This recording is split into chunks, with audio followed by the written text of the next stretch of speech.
Have we decided to move to Santa Fe? Let's get to brass tacks. You're going to find out in this episode of Leon's Great Escape. When Candace and I got here, we basically had no plan. And that's not the best strategy when you're trying to figure out a new town. So we had two options. One was we could hide in the RV and do nothing, which clearly we weren't going to do.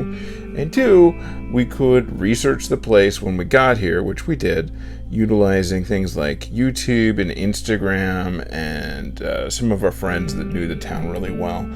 Eventually, over the course of, I'd say, 2 hours, we came up with a really good list of things to do, and we had a great time. We're going to share that with you now. Let me look at my notes. I'll tell you what I'm going to tell you.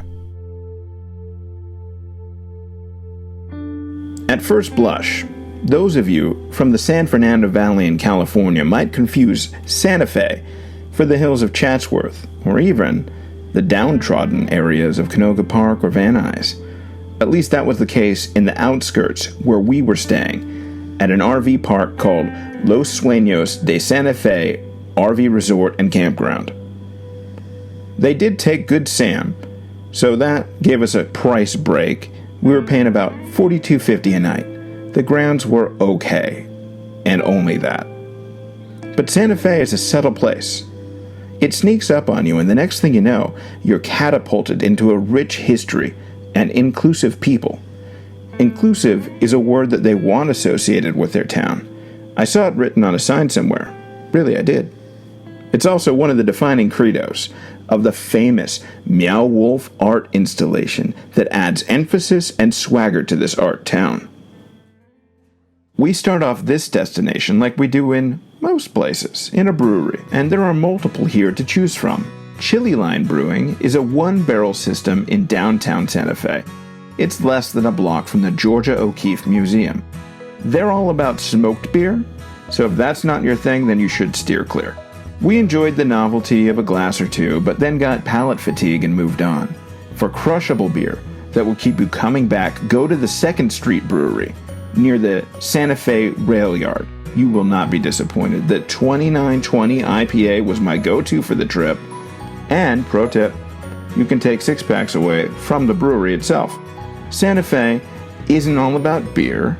Our thirst for sweat doused us to seek the Cross of the Martyrs, which is a quick hike, with plenty of placards to read to remind you how old this town actually is and how many times it's changed hands. Turns out that Santa Fe is the oldest capital city in North America and the oldest European community west of the Mississippi. While Santa Fe was inhabited in a very small scale in 1607, it was truly settled by the conquistador Don Pedro de Peralta in 1609. Then came the Mexican period in 1821 through 1846, when Mexico gained its independence from Spain. That all changed again on August 18, 1846, in the early period of the Mexican-American War. American Army General Stephen Watts Kearny took Santa Fe and raised the American flag over the plaza. 2 years later, Mexico signed the Treaty of Guadalupe Hidalgo, ceding New Mexico and California to the U.S.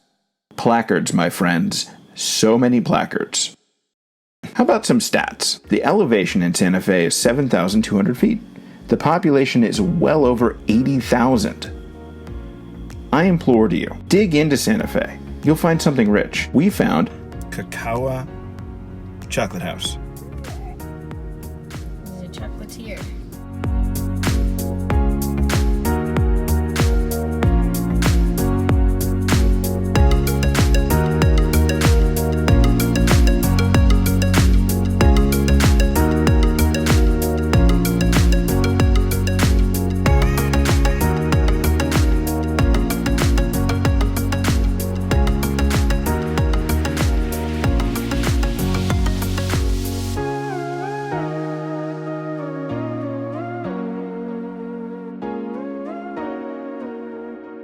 And the trip might be worth it for these alone. The chocolatey concoctions will make you wish you never tried them.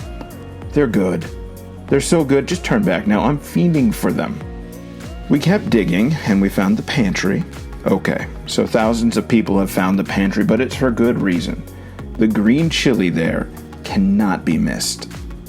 We kept going, and we found Harry's Roadhouse, which is off the beaten path, and it's filled with locals. They have good stiff drinks and down-home food. I would be remiss if I did not call out the good stuff. This is Ken's place, and it's quaint. If you like records, t-shirts, Candace is wearing one of the t-shirts right now, and coffee, then he's your man. He's your man even if you don't like those things. He's just a cool dude. His shop is a page out of High Fidelity. Maybe that's what he was going for, I don't know. George R. Martin might as well be the mayor of Santa Fe. He's put a lot of money in. In fact, he bought a theater there.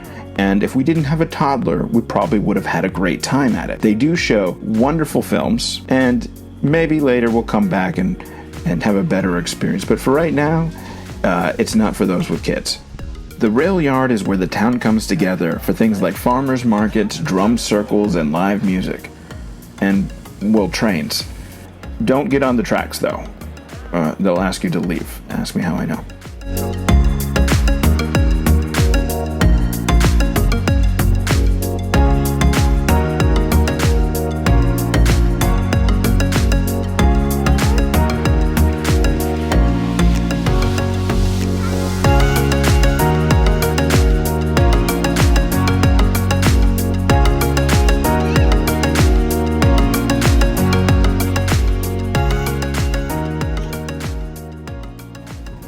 That's also where you'll find the 2nd Street Brewery that I mentioned earlier.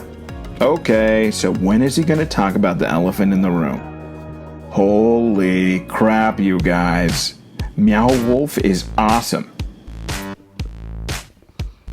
Alright, here's the state of things. We're going to go to Meow Wolf.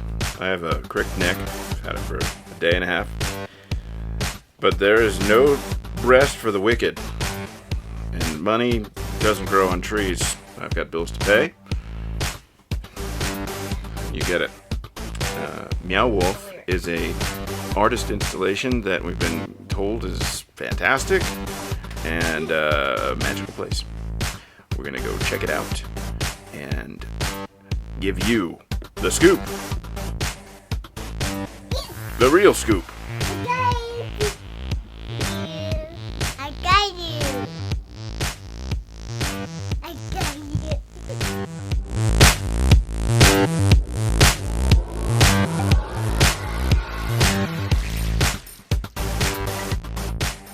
I'm not talking about funnel cake that isn't stale awesome. I'm talking about new sneaker plus car smell combined with a perfectly landed double backflip. It's awesome. As the saying goes, the dude abides, and if you haven't seen The Big Lebowski, it's probably time you do. You'll need at least 2 hours to take in the Meow Wolf experience. The current installation is called House of the Eternal Return, and there were certainly drugs involved in the making of it. This thing is trippy, man. Very trippy.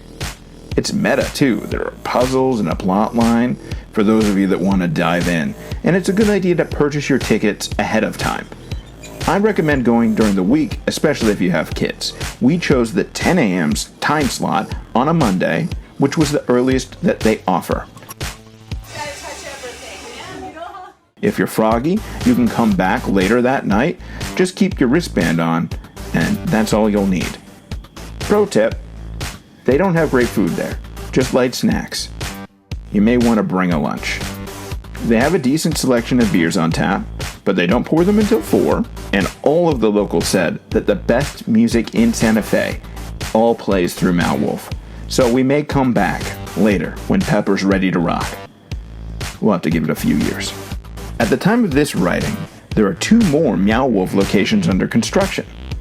Look for Meow Wolf in Las Vegas sometime in 2019 and Denver in 2020. Could we live here? The heat is a bit much. The people make up for it. Meow Wolf is epic. But no. Santa Fe is a visit spot for the Leon crew, and they're probably glad. They don't need the likes of me trashing up the joint.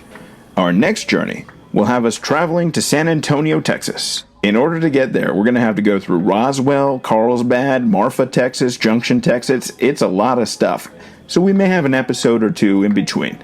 We'll see. I don't know. Anyhow, until next time.